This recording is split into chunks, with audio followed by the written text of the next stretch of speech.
Our scripture reading today is from the Gospel of Mark chapter 13, verses 24 through 37. And as you hear them read, you may find it surprising that this is the text that the people who put together the lectionary chose for this first Sunday of Advent. But as we consider it, I think that you will see that passages like these are the very best to kick off this season of Advent, where we wait in expectancy for something wonderful to break into the picture and change our lives in every good way. So without further ado, on with the text, which begins, "But in those days, after that suffering, the sun will be darkened, and the moon will not give its light, and the stars will be falling from heaven, and the powers in the heavens will be shaken. Then they will see the Son of Man coming in clouds with great power and glory. Then he will send out the angels and gather his elect from the four winds and the ends of the earth to the ends of heaven. From the fig tree, learn its lesson. As soon as its branch becomes tender and puts forth its leaves, you know that summer is near. So also, when you see these things taking place, you know that he is near at the very gates. Truly, I tell you, this generation will not pass away until all these things have taken place. Heaven and earth will pass away, but my words will not pass away. But about that day or hour no one knows, neither the angels in heaven nor the Son, but only the Father. Beware, keep alert, for you do not know when the time will come. It is like a man going on a journey, when he leaves his home and puts his servants in charge, each with his work, and commands the doorkeeper to be on the watch. Therefore, keep awake. For you do not know when the master of the house will come, in the evening, or at midnight, or at cockcrow, or at dawn. Or else he may find you asleep when he comes suddenly. And what I say to you, I say to all, keep awake." Well, as I was saying just before I read this passage, that doesn't seem very Christmassy, does it? I mean, isn't this the week when we were supposed to take a hard turn away from the fall, the pumpkins, and all of the Thanksgiving trappings, and lean harder into Christmas and the lights and the joy and the mirth and the laughter and all of those things? It's as if in the month of December we choose collectively to turn away from the year that has been in the past, a year that may have been very difficult, and I think this year, it's safe to say, has been very difficult, and into the brilliance and the light of Christmas. And you can even begin to sing Christmas songs now for those of you who are purists who will not utter a single Christmas lyric until after Thanksgiving. Thanksgiving is now past, and you can listen to Christmas music with a clear conscience. It's no longer too early. So that being said, what's all this about a dark sun, the moon going black, stars falling, the earth shaking? Now that's not Christmas. That's not Christmas at all. But understand, this passage and others like it from the other Gospels are selected each year to kick off the Advent season. And it's not by happenstance. It's not random. Apocalyptic passages chosen. Careful thinkers and discerning persons feel that this passage is, in fact, the appropriate kind of reading to consider on the first Sunday of Advent each year. And it's my hope to convince you that they are right. So bear with me. What is described here in rich metaphor is a world on the cusp of some great cataclysmic change. Everything about the old world seems up for grabs, and the people do not know what is coming next. This is why they feel so afraid, or at least why I feel so afraid when I read a passage like this, or in times past I felt fearful when I considered passages like this, because this calamity, this chaos, feels very much like the world today as we know it. So much up in the air, so much uncertain. And in the year of a pandemic and a contentious election, and a year of protests and great societal upheaval, it feels like this passage is coming alive. And it's hard, if not impossible, to know what's coming or what will happen when all the cards fall. So the question then that this passage calls to the surface, or the questions that this passage calls up for me, are, is the world falling apart before our eyes? Or is what we are looking at a world being reborn? The difference makes all the difference. The end or a new beginning. Is the dark sun in this passage a setting sun or a rising sun? And now look here at this picture of this sun. Well, what is it? Sunset? Sunrise? When it's a still moment in time caught in the present, it's hard to tell. Are these the twilight years of our being? Or are we sitting on the cusp of some long anticipated sunrise after the long night? Is the song, Come, O Come, Emmanuel, about to be answered with a coming of something great, or an absent silence? Is this passage about the final chapter of a sad novel that does not end well, with a few highlights, but does not end well? Or is this a new chapter in a story that will give way to joy and the triumph of goodness? What is this change that is coming, and what lies on the other side of the uncertainty, of the darkness, of the earth shaking, and the foundations of all that we thought was certain being unsettled? So will the story give way to joy and the triumph of goodness? Here is the answer in a nutshell. According to the Gospels, yes. Yes to that last question. This passage calls us to hold fast to a hope that when the dust settles, the world will be unrecognizable, sure, but in all the right ways. Here is foretold a new beginning. In the next chapter, the hungry will have enough. Those who have struggled to make their way in this world will struggle no more. The destitute will find wholeness of life. Those who have been considered last in a culture that prioritizes wealth and raw strength will find themselves prioritize the last being first. And the first, or those who thought they were first, finding themselves no longer in the positions of power to exploit. In other words, the realm of God is just around the corner. And this cataclysmic change is the transition period between where we are and what is to come. This is what the first Sunday in Advent teaches us. The calamity around us does not foretell our end, but only that we are on the cusp of amazing things. Birth pangs is a great analogy used in other similar passages in the Gospels. The tumult is like the birth pangs that come just before new and astounding and precious life. This is what Christians and many others hope is true. But many will not hear this passage or passages like this, giving the current theological climate in this way. Many will hear and do hear and project different understandings into this text. And so I'd like to take a moment to clear things up if that has been perhaps the world that you have accompanied and you have found these passages more frightening than hopeful. These passages used to be read at night before I went to bed in my household.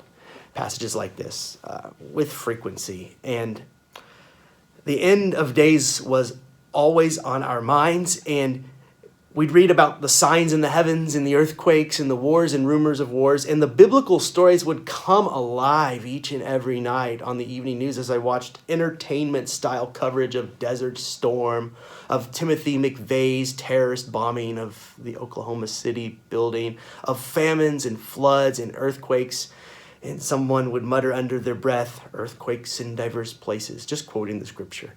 Wars and rumors of wars. People giving themselves up to a reprobate mind. And I didn't know what a reprobate mind was, but I gathered that it was wicked and I was afraid.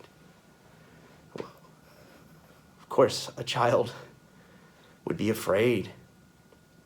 I remember once outside the tabernacle at camp meeting, at a summer church camp meeting, where we would also talk about the end times in the ways that I've been describing. I remember that the moon was coming up over the horizon, and it was a late summer moon that had a deep orangish red that I now know is because of where it sits in the horizon and is being filtered through the atmosphere. But at that time, I didn't know that. And someone quoted the book of Acts, where Peter quotes the prophet Joel.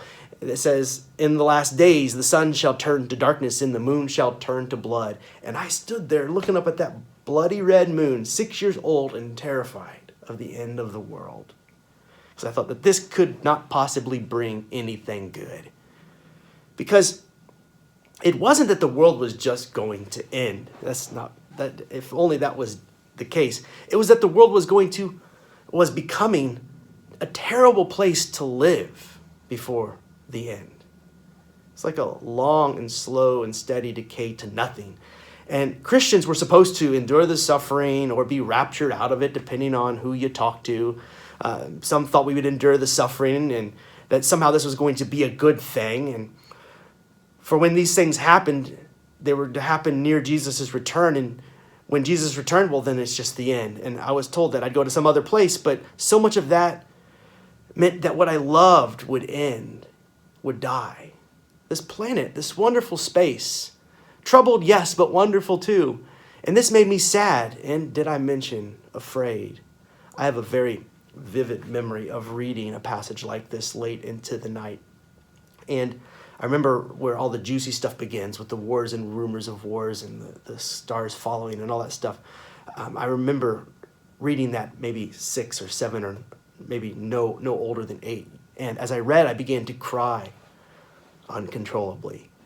I don't remember when I stopped reading, but the next thing I remember is I'm lying in my bed, still weeping, clutching my children's Bible to my chest because its contact against my skin, even though it was making me feel afraid, was also bringing me some strange sense of comfort. And I prayed this prayer, Jesus, please don't come back, because it seemed so terrifying, at least not as long as I was alive. The idea of this return, along with the destruction of all that I loved, along with the pending persecution that I was told would precede it, terrified me. Frankly, I just wanted to grow old, get married, and have kids.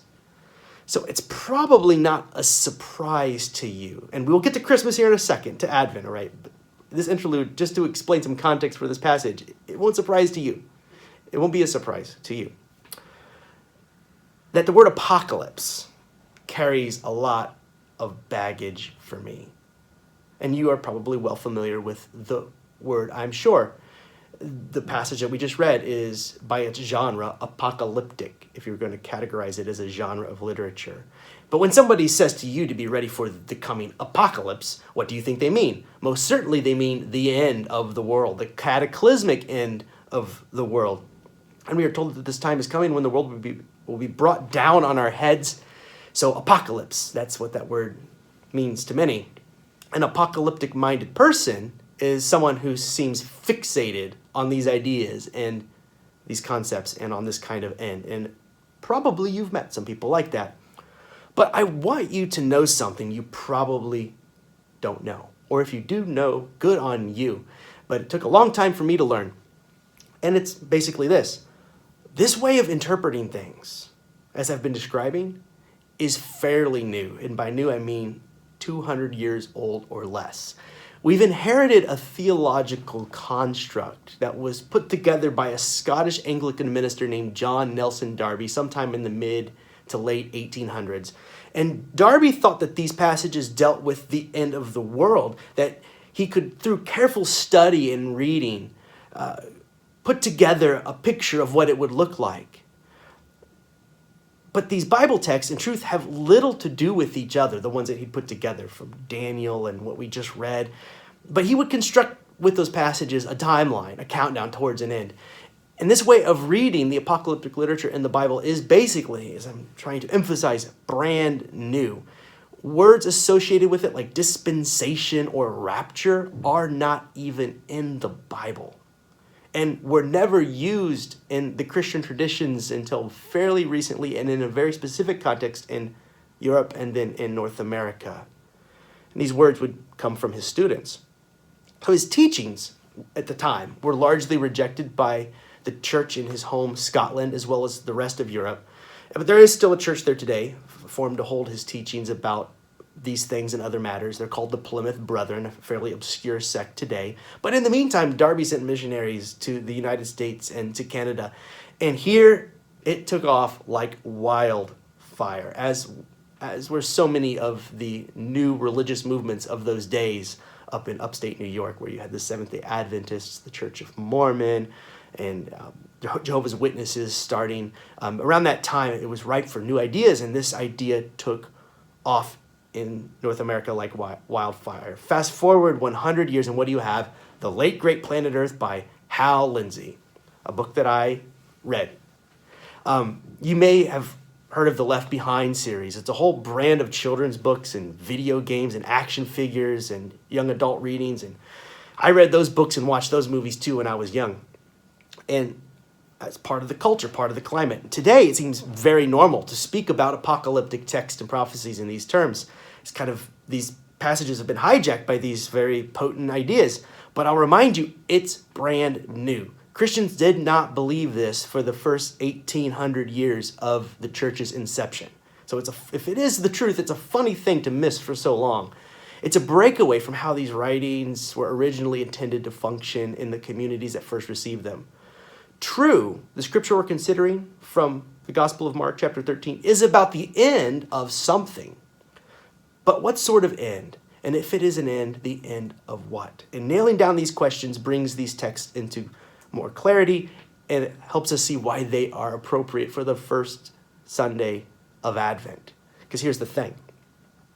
The word apocalypse doesn't mean the end. It's not what that word means in the Greek. It's a word that means an unveiling of what is hidden. It doesn't have to mean or have to do any, it doesn't have to have anything to do with the end of something. It's just an unveiling of what is hidden. And what is hidden for the Jewish and Christian apocalyptic writers was the way in which God was going to bring about a restored world. Not a broken world, a restored world, healed from its brokenness. That's it. That's the apocalypse. Not the end of the world, but rather the end of what makes this world so terrible and at times very unpleasant to live in. But then bringing it to the beginning of something wonderful. That is apocalypse. A new heaven and a new earth. A new earth that is prophesied. And it means exactly that. Earth. Earth. Hold it in your hands. Breathe in its air. New, but not disconnected with what came before. So the apocalyptic writers wrote in a genre that was understood in the Middle East in the centuries before and after Jesus walked on the earth. Just as we have genres of literature today that maybe some ancients might not understand, like science fiction, they had genres of literature that we have lost the ability to access because they're not a genre that lives on in a big way in our own culture and in our own context. For one thing, they did not think of time like we do today.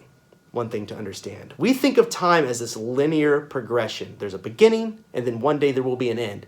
The culture Jesus was born into thought in terms of ages or transitions into new ages, cycles, life as repetitive as the seasons. Winter ends and spring eventually comes. And so the apocalypse is the unveiling of this hope that the winter is about to end and a spring is about to come. The writers sought to unveil, through metaphor, poetry, graphic imagery, and symbolism, what the transformative process between the old broken world, the winter, and the new world, springtime, would look like. And I emphasize through poetry, metaphor, graphic imagery, and symbolism. This is why the process is sometimes described as birth pangs. Birth pangs are very painful. I don't need to tell any of you mothers that. A time of great distress. Things are going to get a whole lot messier before they get better. But something is birthed in the end, something beautiful and marvelous. So Jesus says, look to the fig tree for another example, quoting him, "From the fig tree learn its lesson. As soon as its branch becomes tender and puts forth its leaves, you know that the summer is near. So also, when you see these things taking place, you know that he is near at the very gates. In the midst of calamity, you know that help is just around the corner." So you may look out your window in December, in January, on a bleak landscape, on a landscape that seems void of life, but you know that in the months ahead, those branches will blossom, and leaves will grow, and fruit will grow on the vines, and birds will build nests in those trees, and below the trees, crops will grow as the land is cultivated, and new life will happen. Life as we have known it, and perhaps then some. This is what Advent foretells. The beginning of the arrival of new life into our world. Jesus says that this promise is for all of us. Verse 30 reads, "Truly I tell you, this generation will not pass away until all these things have taken place. Heaven and earth will pass away, but my words will not pass away." Which is to say, each generation will experience the newness of life in their own way and in their own time. The wars end, the rain comes, the good times find us, babies are born, and new surprising life finds a way and nourishes our very souls. This is what Jesus is talking about in this passage, that at first blush feels frightening, but in fact calls us to an amazing future for us all. But this leaves a question that I think many have asked. When will all things finally break forward to the good? How long, O Lord, writes the psalmist, how long will you forget me forever? When will the realm of God find you in me? And the truth is, we don't know. Sometimes it seems to take an impossibly long time. We don't know. In the meantime, wait and stay alert. You do not want to miss it. This text concludes with an analogy of a man who goes on a journey and leaves his servants in charge of the house with the command to remain alert for the moment that the owner of the house will return. I'm reminded of times my mother would leave me to clean my room, and she said that I'd better have it cleaned before she returned. And I didn't know when she'd return, but I knew I had better clean my room, or at least my portion of the house, and have it in order for her return, because when she came back, I had better be ready for her to come back and to, look to make sure I had done what I was supposed to do. And this metaphor basically means, in the meantime, while you're waiting, live well, do good, care for that which surrounds you, so that when the good breaks into your life, you will not be caught unawares. Don't be caught sleeping, in other words. Be about the good work of the realm of God. Feed the hungry, clothe the needy, bring more love into the world, into those places where it is not. Help sow seeds of love and bridge gaps between divisions. This is what it means to be keeping our house in order in the meantime, so that when it comes, you will have the eyes to see it, because you will have God's priorities in mind, and you will hope for it, just as it is on the horizon as you are about the good work of God, the work of the realm of God. So keep the promise of the fig tree close to your heart. Spring comes after winter. Rome did eventually fall, and the Jewish people would find their freedom eventually. The church endured through intense persecution and suffering by the grace of God. More babies were born. Those babies grew and had more babies. Figs were harvested that next year, midsummer, when the days were long. The fig tree gives us reason to hope in a radical way. I do not know when the world will end, or if we will live to see all that I hope to see, which, by the way, is not the end of the world, but newness of life, new chapters of abundant life. But still, in the meantime, whilst I'm about the work of God, keeping my room in order, I will hope. For Jesus has said, heaven and earth will pass away, but my words will not pass away. And I was created by a word, and that word will sustain me. Even should our generation face insurmountable obstacles, spring eventually comes. The pandemic ends. Even if heaven and earth pass away, the words of God never will. So look to the fig tree with hope. Look to the first Advent candle, if it's your tradition to light one, the candle of hope, and keep hope alive. One way or another, your redemption is as reliable as the winter's end and spring's advent. Your generation will not pass away before you see these things. And when you see it, you won't believe it. So when you see that the world is coming apart, keep your head up, for your redemption is drawing nigh. Christmas is coming. Christmas is coming. The new chapter, the new life. So yes, also the end is coming. The end may actually hopefully be near, but the end of what? Not the end of joy and happiness, but of fear and sorrow. Not the end of love and grace, but the end of hatred and judgment. Not the end of richness and fullness, but the end of emptiness and hunger. The end is coming. The end of what matters a whole lot. And what we mean here is the end of hell on earth and every place besides. The end is coming, and this marks a new restorative beginning. This is the message of the gospel in a nutshell. Life on the other side of the dark night or the tomb. So keep your head up. Stay awake. Look to the fig tree and find hope. And rejoice, rejoice. For Emmanuel shall come to thee, O Israel.